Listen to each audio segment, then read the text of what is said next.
The movie begins in 1983, introducing Nick Stiles, a calm and composed rookie officer with the Los Angeles Police Department. Nick is a young man trying to build a promising future.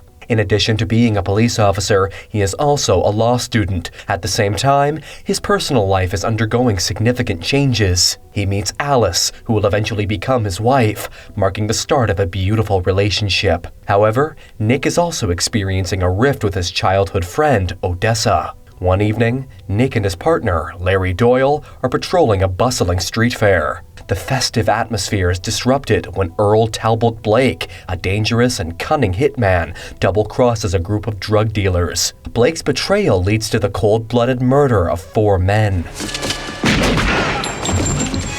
The crime causes chaos at the fair, and Nick and Larry are forced to intervene, stepping in to prevent Blake and his accomplice, Kim, from escaping. The confrontation escalates when Blake takes a woman hostage, using her as a human shield to stall the police. Nick's quick thinking and courage come into play as he decides to de-escalate the tense situation. To convince Blake that he poses no threat, Nick removes his police gear and uniform, even placing his revolver on the ground. What Blake doesn't know is that Nick has a backup plan. When the moment is right, Nick uses the hidden weapon to shoot Blake in the knee, effectively ending the standoff and ensuring the safety of the hostage.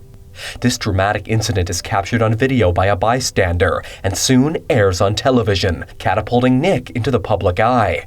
Meanwhile, Blake is arrested and sent to prison. In the years that follow, Nick's life flourishes. He marries Alice, and together they have 2 daughters. As Nick continues to excel professionally, he begins to explore opportunities in politics. His first major project involves raising funds for a children's community center near the Watts Towers, with the support of Councilman Ferris. Meanwhile, Blake's hatred for Nick festers during his time in prison. Consumed by his thirst for revenge, Blake becomes more violent, engaging in conflicts with the Aryan Brotherhood. He kills one of their members over a personal grudge, but later strikes a deal with the gang's leader to orchestrate an escape. As Blake's release plan takes shape, Kim, who had been incarcerated with him, is paroled and prepares to assist in the breakout. During a parole hearing, Blake and the Aryan Brotherhood members execute a deadly and chaotic escape. Only Blake and the gang leader survive the ordeal. However, Blake's betrayal knows no bounds. He murders the gang leader, shooting him in the knee and burning his body. Unaware of Blake's survival, Nick is focused on organizing a telethon to raise money for the community center. This event is set to take place at a church where his father, Reverend Stiles, serves as a minister. During this time, Nick tries to reconnect with Odessa, who has become a drug dealer in the neighborhood, urging him to avoid involving the center in criminal activities. Blake, now back in Los Angeles, begins to stalk Nick, monitoring his every move. On the night of the telethon, Blake begins his sinister plan. He cuts the power to Nick's house and poses as a utility worker to gain access. Once inside, he drugs Debbie, the babysitter looking after Nick's daughters, and plants surveillance devices to keep track of the family. Later that night, after the telethon concludes, Blake and Kim ambush Faris. They murder Faris and stage his death to look like scandalous self-harm. The next morning, the shocking news of Faris's death and the scandal breaks, sending Nick's world into turmoil. The media's scrutiny becomes relentless, and even Priscilla, still serving as the district attorney, begins to suspect Nick's involvement. Nick's once spotless reputation is now tarnished, as he struggles to clear his name amid the growing accusations. Blake's revenge escalates further. Over the next several days, Blake and Kim keep Nick captive, subjecting him to physical and psychological torment. They inject him with heroin and cocaine, leaving him weakened and disoriented. To humiliate him further, Blake hires a prostitute named Wanda, who assaults Nick while Blake records the horrifying act on video. All this S&M shit's gonna cost you an extra $200. Eventually, Blake and Kim abandon Nick's unconscious body on the steps of City Hall. When Nick is found, he is in a state of despair, unable to prove the truth of his ordeal. A medical examination reveals traces of drugs in his system, as well as an infection contracted from the assault, adding to the public's doubts about his innocence. Even Alice, who overhears details of the examination, begins to lose trust in Nick. Believing he betrayed her, she distances herself from him, leaving Nick isolated and heartbroken. Alone and consumed by despair, Nick spends the night drinking heavily, shouting back at the negative media coverage on television. The next morning, Nick Stiles notices a mysterious note left on his VCR, instructing him to play the tape. Filled with curiosity and dread, he inserts the tape, only to be horrified by its content. The video shows Earl Talbot Blake sneaking into his daughter's bedroom, brandishing a hatchet over them. Just as the suspense reaches its peak, the tape abruptly cuts off. Shaken and enraged, Nick rushes to his daughter's room, only to find it empty. A note, left behind by his wife, Alice, informs him that she has taken their daughters to the park. Panicking, Nick hastily retrieves his old service revolver from a nightstand and runs out of the house, still in his bathrobe, determined to ensure his family's safety. Meanwhile, Kim arrives back at Nick's home, carrying yet another videotape.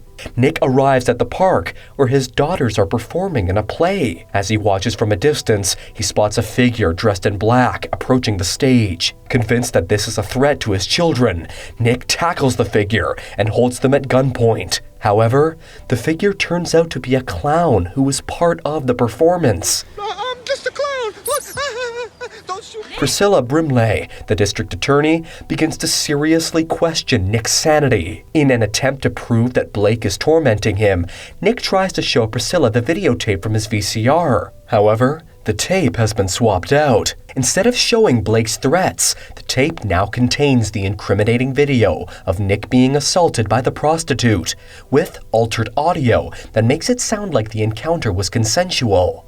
Despite Nick's desperate protests of his innocence and Blake's involvement, Priscilla views him as increasingly paranoid and delusional. As a result, she suspends him from his position. Amidst the chaos, Nick finds an ally in Larry Doyle, his former partner, and the only person who still believes him. Larry discovers evidence of Blake's obsessive vendetta against Nick among Blake's personal belongings from prison. Determined to get to the bottom of this, Nick and Larry visit the bookstore that night. Using force, Nick extracts information from the store's owner, while Larry spots Kim fleeing the scene. Larry chases Kim down a nearby alley, but their pursuit takes a tragic turn. Blake ambushes Larry and shoots him multiple times, leaving him gravely wounded.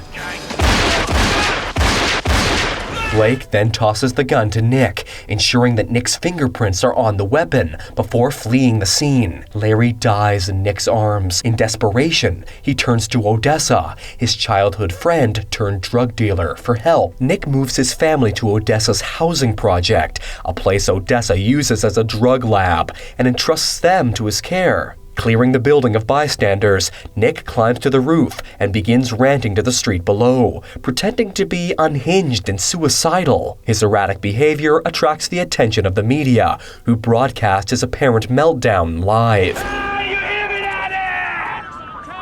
Watching the coverage, Blake believes Nick is about to kill himself, robbing him of the satisfaction of seeing Nick's downfall. As part of their plan, Nick stages his own death by causing a fiery explosion in the building, allowing him to escape unnoticed. Odessa's gang captures Kim, and Odessa sends a taunting message to Blake, revealing that Nick is alive and challenging Blake to meet him at the Watts Towers. Blake arrives at the Watts Towers, an iconic structure consisting of two tall spires with sharp points at their peaks. There, he finds Kim tied to the scaffolding. Kim, fed up with Blake's manipulative and ruthless behavior, berates him, expressing his regret for ever working with him. Blake shoots Kim, killing him on the spot. At that moment, Nick emerges from the shadows. The two men engage in a fierce fight on the taller of the two towers, with Nick trying to subdue Blake, while Odessa and his gang fend off the police to prevent them from interfering. Odessa's men allow the media to approach,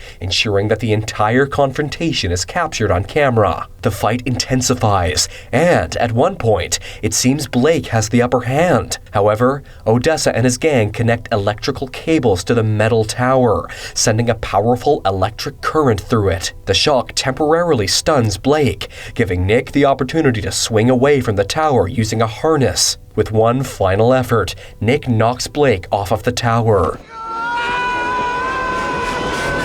Nick climbs down from the towers and reunites with Alice and his children. In a lighthearted moment, Nick calls out to Odessa, inviting him to play basketball the following Saturday. As news crews swarm the scene to cover the dramatic conclusion, Nick approaches Gail Wallens, a reporter who has been following his story.